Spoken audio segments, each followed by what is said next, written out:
E quando a gente também fala de lei da atração, a gente está falando de poder da manifestação, a gente está falando também de emoção.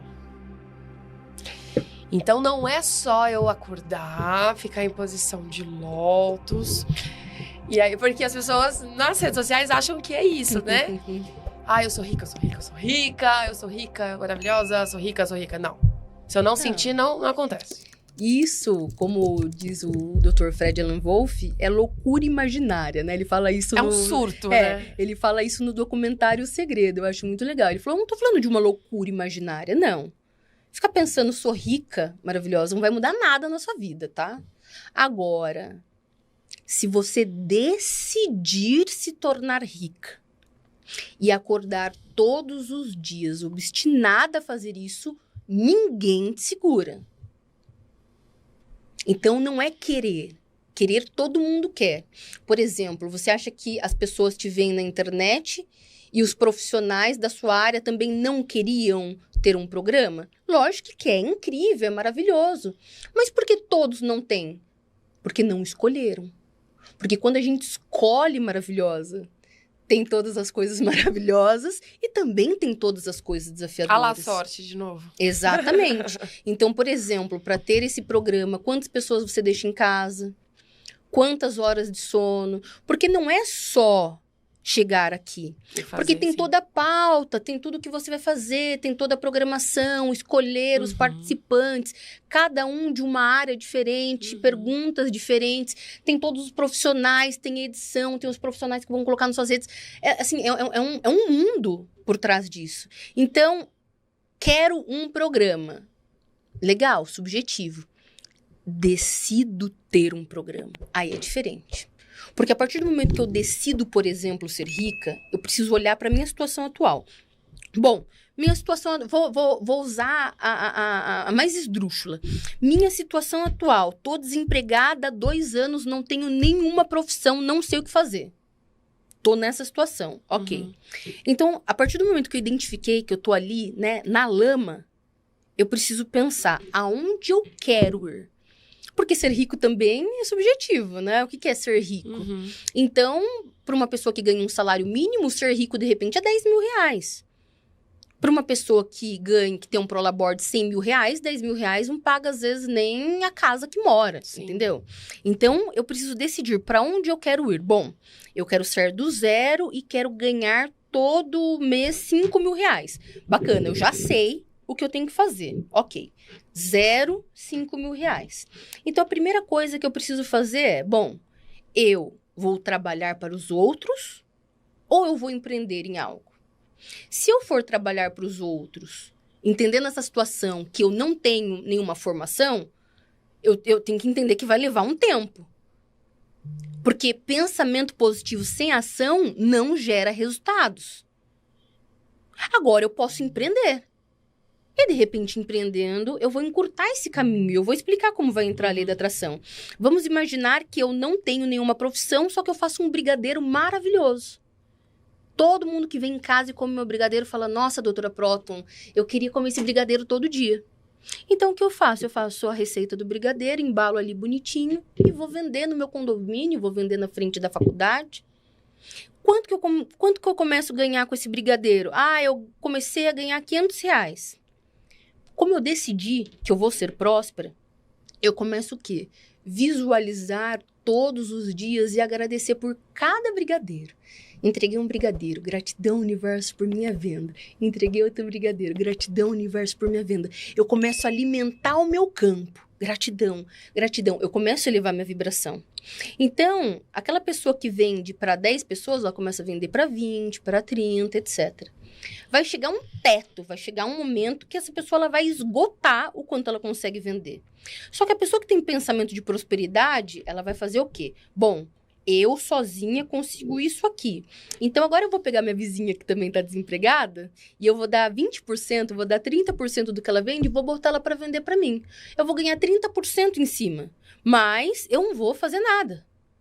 Eu pego outra pessoa, eu pego outra pessoa, eu pego outra pessoa. Quando eu tenho a mentalidade de abundância, não importa que seja um brigadeiro, que seja um jardineiro na minha casa. Seu Paulo, se estiver me vendo, um beijo. Seu Paulo é meu jardineiro, que ganha 30 mil reais por mês. 30 mil. Então, às vezes, você vê o jardineiro na rua e fala, ai, tadinho, né? Um homem simples. 30 mil. Porque o que ele faz? Ele cobra 150 reais, né? Pra ir lá e aparar a grama, dar uma cortada nas flores, enfim. Ele fica em casa 15 minutos. Ele pegou todas as casas do condomínio. Ele pegou esses caras chapa da rua, sabe? Uhum. Bota os caras lá pra ajudar ele só vai administrando. Ó, faz assim, faz assado. O seu Paulo, o senhor me desculpa, mas é verdade. Seu Paulo, 7 horas da manhã, você não consegue chegar perto do seu Paulo, cheiro de pinga. Então, quando o seu Paulo chegou a primeira vez em casa, eu falei, meu Deus, Deus que me livre, nunca mais vou querer esse rapaz aqui. Mas ele fez um trabalho tão incrível, tão amoroso, tão fantástico, que isso nem importou. Seu Paulo vai em casa de 15 em 15 dias. Ele pegou todas as casas do condomínio. Ele não tem horário. Um homem que, se você olhar, é um homem que não tem uma formação. Um homem que bebe a pinguinha dele já às 7 horas da manhã e é totalmente próspero.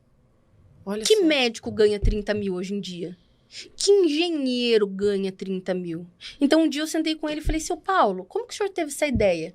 Ele falou, ele trabalha com a esposa dele. Ele falou, filho, a gente veio lá de Minas Gerais. Era eu e minha esposa pra gente cuidar dos meus filhos, né? Cuidar das nossas crianças. Mas só que eu e ela não dava conta, porque às vezes ela não podia vir comigo. Quando ela não podia vir comigo, eu passava na pista, né? Pegava esses rapazes chapa, vinha, né? Porque eu posso ensinar. E aí, nisso, eu fui vendo que ele foi dando certo, eu fui pagando bem pra rapaziada. A rapaziada queria continuar trabalhando comigo. Hoje, nós somos em 13. Ele abriu um negócio. Ele abriu um negócio, sem saber de empreendedorismo, sem saber de nada. Então, eu tô usando um exemplo aqui que eu sempre uso nas lives e eu brinco com o seu Paulo. Seu Paulo, eu falo pra todo mundo que o senhor bebe suas pingas de manhã, viu? Ele dá risada, enfim, um maravilhoso. Mas é uma pessoa que não tem entendimento, não tem estudo, mas é uma pessoa que tem o quê? Uma mentalidade de prosperidade. Então, tudo parte da ação e da emoção também. Né? Exatamente. E aquela máxima da lei da atração, que se você não consegue visualizar, ou na verdade você só manifesta aquilo que você consegue visualizar, é real? Mais ou menos maravilhosa, porque assim, a visualização é muito poderosa. É muito importante. Mas nós não criamos a nossa realidade com aquilo que nós visualizamos. Uhum. Nós criamos a nossa realidade com aquilo que nós sentimos. Então, se de repente eu tiver dificuldade de visualizar, mas eu sentir aquilo, eu vou criar essa realidade. Olha só, eu vou te dar um exemplo. Eu tava falando disso ontem, inclusive. Na pandemia, a gente, né, eu tenho 2 filhos, então a gente tava os 3 ali, né, como todo mundo. Só que eu tenho... Nossa, ficar dentro de casa como todo mundo deu uma... Imagina. E na época eu não tinha carro. E era um dos meus sonhos ter um carro. O que eu fiz? Eu aluguei. Durante algum tempo, uma vez por mês, eu ia na locadora, alugava o carro, máscara, aquela coisa toda da distância, tudo. Alugava, não tinha que ir pra lugar nenhum. Eu ficava andando. Sabe test drive? Parecia test drive. Ficava andando pela cidade vazia, pegava o carro e andava. Alugava 1, 2 dias. No ano seguinte, eu tive meu carro. Sem dúvidas. É aquela coisa sabe? De você colocar aquela energia. Você decidiu. É diferente de querer e ficar dentro de casa, pensando no carro. Eu quero meu carro. Você foi lá, você pegou... Você dirigiu, você sentiu o que era ter o carro. Você emanou isso para o campo. O campo não tem outra escolha a não ser te devolver. Porque o campo vibracional, o universo, ele é um campo que ele é um espelho. Ele não julga, ele não fala para você reavaliar, ele simplesmente fala, seu desejo é uma ordem. Se você emitiu essa vibração, ele só vai te devolver a mesma coisa. Perfeito. E o que a gente faz, doutora, com pensamentos intrusivos?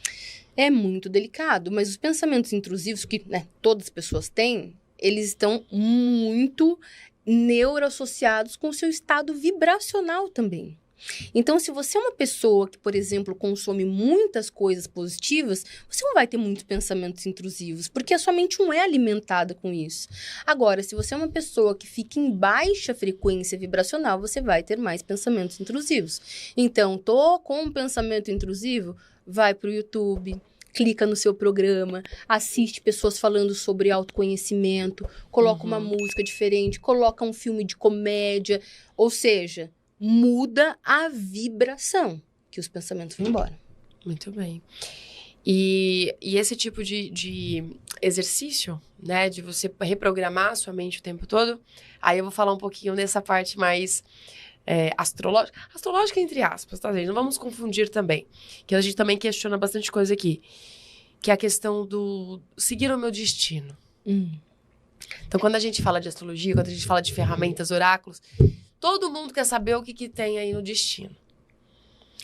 Então, a gente pode mudar ele toda hora. O tempo todo. É muito desafiador você falar sobre o destino de alguém. Porque muitas vezes a pessoa fala, eu fui lá, verifiquei meu destino, mas não foi isso. Mas não foi isso porque a profissional errou. Não foi porque você mudou a sua rota do momento. Então, por exemplo, agora, neste momento, eu tenho um universo de infinitas possibilidades. Infinitas portas. Se eu entrar por essa porta, eu vou criar uma realidade. Se eu entrar por essa, eu vou criar outra. Hoje é meu rodízio. Se eu pegar o meu carro e for embora agora, eu vou criar uma realidade. Se eu for pro shopping, eu vou criar outra. Se eu fizer amizade com alguém aqui, eu vou criar outra realidade. Você percebe que cada pequeno detalhe de escolha tá criando uma realidade diferente? Isso automaticamente muda completamente meu destino. Então, por exemplo, eu era coordenadora corporativa de segurança do trabalho. Não tinha nada a ver com o que eu faço hoje. Mas eu tive uma experiência de quase morte, quase morri. O médico me deu 6 meses de vida. Foi aí que eu conheci a física quântica, me apaixonei loucamente. Em 3 meses e 2 dias eu me curei dos meus rins. O meu caso foi para o Congresso de Urologia de 2014 como um caso não explicado pela ciência. Eu abandonei a minha carreira para começar essa empresa do zero, porque eu senti que era o meu chamado nessa vida. Se eu tivesse continuado na indústria, eu tinha uma vida. Se eu, com essa minha escolha, eu tenho uma vida totalmente diferente. Se eu me casar com uma pessoa X hoje, eu vou ter um destino. Se eu me casar com outra, outro. Se eu escolher ter filhos, um destino. Se eu escolher não ter, outro destino. Então, assim, como que nós podemos, se nós temos o livre-arbítrio de mudar o tempo todo, como que a gente pode acreditar que tem algo totalmente já programado? Perfeito. Perfeito. Qual o sentido de eu ser uma pessoa boa, resiliente, estudar autoconhecimento e fazer N coisas se já está programado o que vai acontecer? Então, eu sou um robô que só fico seguindo ali, né, um script que já fizeram pra mim. Não acredito. Que nem quando eu vou ler o mapa astral, né? A gente fala assim, tem uma certa previsibilidade? Sim. Sim. Né? De acordo ali com os movimentos astrais, tudo, mas é livre-arbítrio. Exatamente. Astrologia, assim como outros oráculos, são ferramentas, né? Então, vou tirar um tarô pra saber um caminho. Então, beleza. Então, sabe, não é que necessariamente você pode, né, o tempo todo mudar isso. Até porque você pode escolher, você pode mudar a sua escolha. Naquele momento que eu tirei, eu também acredito. Naquele momento que eu tirei, eu tava vivendo desse jeito, mas de repente algo mudou e eu mudei totalmente a rota que eu estava programando ali naquele momento. Então, o que eu vou falar não é científico. É uma crença, né? É uma crença mesmo, pessoal. Eu acredito que a gente vem para esse planeta pré-programados a viver algumas coisas, sim. Eu acho que a gente escolhe algumas coisas, né? Eu escolho vir nessa família, porque essa família vai fazer eu passar desafios gigantescos que vão me fazer evoluir. Eu escolho conhecer fulano, eu escolho ciclano, eu escolho trabalhar com isso para minha evolução. Então, eu acho que existe umas pré-programações. Agora, algo exato, não. Não. Vamos dar uma olhada nesse contrato aí, hein, gente? Que a gente assinou antes aqui de vir, assim, dá uma revisada. Não, quando eu encontrar com Deus, a gente vai ter uma conversa seríssima, entendeu? Eu quero entender algumas coisas que eu não entendi aqui. Exato, vamos dar uma contestada nessa jornada. E pra você, qual que é a grande falácia da lei da atração? Maravilhosa fé. Sério? A fé é o nosso maior poder. A fé. É a fé que faz com que a gente transforme qualquer coisa. É a fé que tira uma pessoa enferma do UTI e traz a pessoa à vida. É a fé que faz do zero, do nada, do pó, a gente construir qualquer coisa. Porque a fé maravilhosa é acreditar naquilo que a gente não vê, naquilo que a gente não enxerga. É sair do mundo newtoniano, é sair da matéria e acreditar na realidade. Porque se eu pegar um microscópio e colocar aqui nessa sala, e a gente for lá ver, tudo isso aqui some. Nada disso aqui que nós estamos vendo é real. A matéria nos prende nessa crença de que isso aqui existe e não existe. Agora, a fé maravilhosa, ela faz a gente criar aquilo que nem existe. Então, não existe lei da atração sem fé. Mas eu não estou falando da fé religiosa. Eu estou falando da fé em quem eu sou. Tudo que existe nesse universo foi um pensamento. Então, licença. Antes disso aqui existir, alguém pensou. E se existisse um equipamento onde eu posso falar com qualquer pessoa do mundo numa diferença de milésimos de segundos? A primeiro momento é uma loucura. Imagina. Sem cabo. Incabível. Mas hoje está aqui. Então, maravilhosa, é claro que não é uma fé descabida, uma fé sem intenção. Mas o pensamento, em conjunto com a fé decidida, eu sei porque sei que eu vou fazer. Eu sei porque sei que eu vou dar certo. Eu sei porque sei que eu vou fazer isso. Ford tem a minha frase preferida de Ford. Quero e obterei. Ponto. Não tem outra escolha. Quero e o obterei. O meu plano B é fazer o plano A dar certo. Quando você usa essa fé decidida nos seus negócios, na sua família, nos seus relacionamentos, não tem pra ninguém. Perfeito.